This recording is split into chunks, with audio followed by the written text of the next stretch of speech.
السلام عليكم ورحمة الله تعالى وبركاته. أحبتي وأصدقائي أصدقاء القناة المتواضعة المزرعة السعيدة، أهلا وسهلا بكم.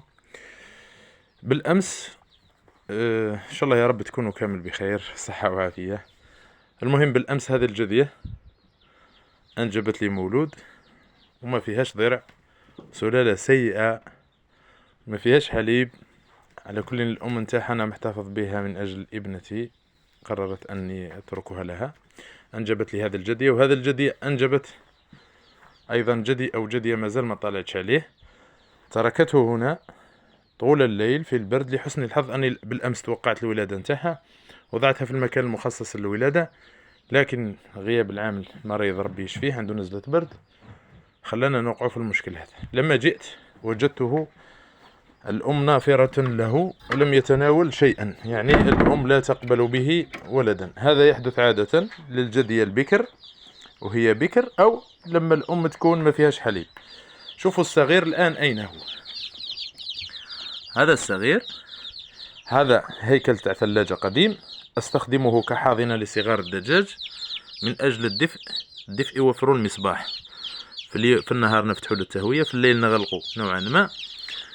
المهم هذه فقاسة يجي يوم نتكلم عليها إن شاء الله. صانعها من هيكل ثلاجة أصنع بها صغار الدجاج لأربي الدجاج.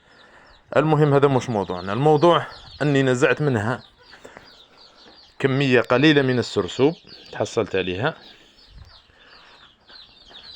وكمية من الحليب.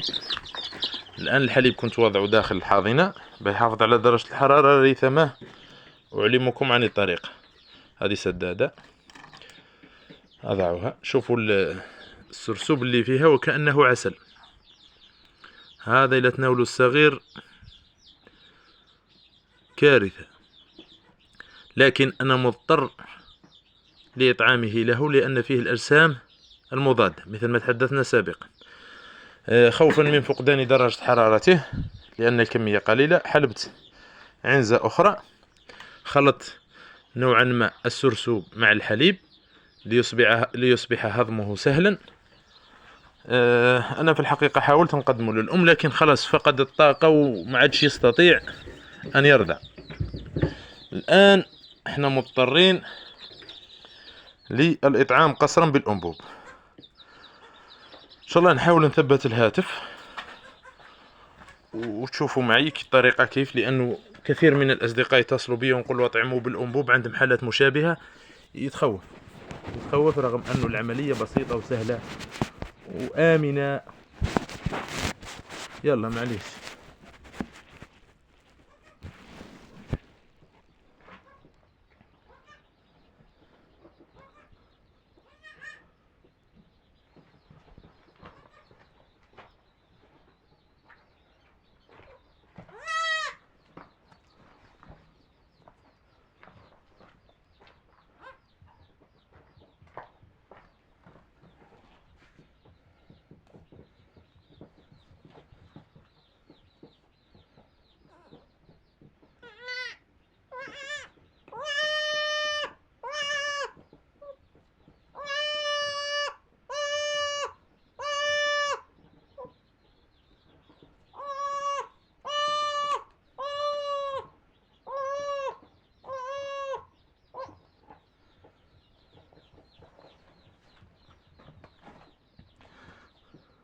شفتوا كيف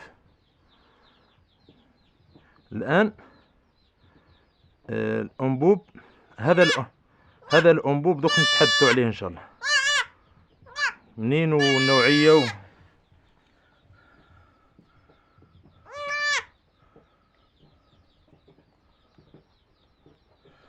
لما ندخلوا الأنبوب حوالي 10 سنتيم نفوتوا على لسان المزمار الموجود هنا بين الرئة والابتلاع، ويكون عندك شك أنك ربما باتجاه الرئة، تسمع من هنا تنفس. هل أنت باتجاه الرئة أم لا؟ نعم، الآن أنا داخل في الاتجاه الصحيح. شوف، نقوم بغلق فمه هكذا باه ما يخرج ليش الأنبوب يعاود يرجعه.